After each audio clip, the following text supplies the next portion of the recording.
Hi everyone, I am Erica and I'm one of the founders of Bravo Migration.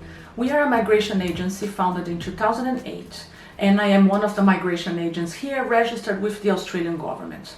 I have been registered for 15 years and I have seen everything, but nothing prepared us for the last financial year here in Australia. With the global pandemic, it was a very unusual year. But immigration policies had already been feeling the impact of changes from the current government.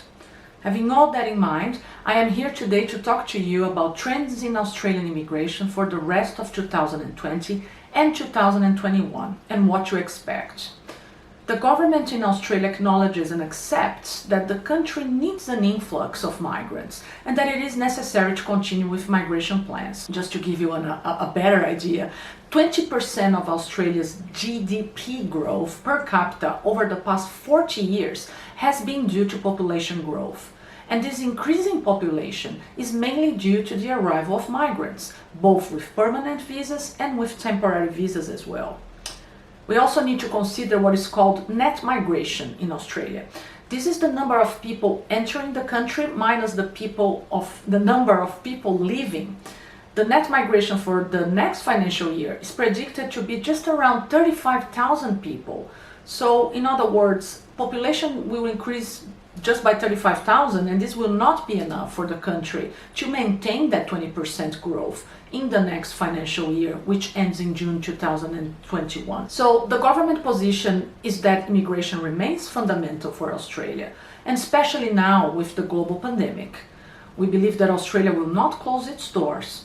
We are in a great position with the number of infections at the moment, and this government's position is health over finances. But still, the conversation now is turning to how we are going to resume the country's economic growth, and immigration is of course a very important point. So probably the migration program will continue to exist, but it will have to be adapted to this new reality. The General Skilled Migration Program, which includes the points-tested visas 189, 190 and 491, continues to exist, and invitations are still being issued, but at a much lower rate for the 189 and 190 visas, which are permanent. A lot of focus has been put on, and we predict it will continue to be put on the temporary visa 491. But this was what it was in June last year, nothing to do with the pandemic. The government had already announced there would be a drop in invitations via Skill Select for the 189. Another important fact is that the federal government, via the Department of Immigration and Home Affairs, is the one that decides how many visas will be granted under the 189 subclass.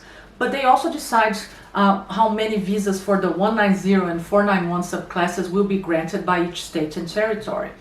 This is normally published at the annual budget in May, but this year, because of the pandemic, this has been delayed to October. So when the new financial year starts, we don't know what the migration numbers for the year, because they haven't been released. The Department of Home Affairs continues to work normally and accepts applications for all visa subclasses without changing. Processing times, however, have changed. They have increased slightly, especially for applications from people who are outside of Australia. Our borders remain closed to anyone who has a temporary visa, so we believe that this is behind the slump in processing tourist, student, and sponsorship visas for people who are outside. But if you meet the requirements, you can continue to apply for any visas normally. But most likely will not be able to travel into the country until the borders are open, unless you have a strong reason to obtain an exception to travel. Now, people who have permanent visas, however, can come to Australia. And if you have been granted a 189 or a 190 visa, you can travel. But only very few invitations are being issued to these visas, as we said before, so don't be too hopeful. One thing that we know for sure for now is that the coming months the government will focus on its newly created Global Talent Scheme, where Australia wants to find people who are of exceptional talent in some areas that we consider crucial for the country going forward. So if you have achieved distinction in these areas, or if you are completing a PhD in these fields, especially in Australia, you could be nominated to apply for a permanent visa.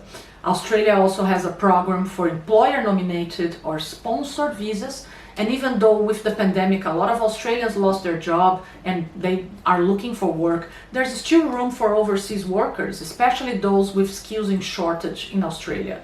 And these people will continue to find their place in the Australian workforce and be nominated or sponsored by their employer for a visa. So right now at the end of June, as I speak, these are our comments and predictions for Australian immigration for the rest of this year and for the next 2021. Keep following us on social media for real-time updates, and keep an eye out for our videos here on our YouTube channel, as we will be putting them out as more information comes along. Stay well and stay safe. Thanks for watching.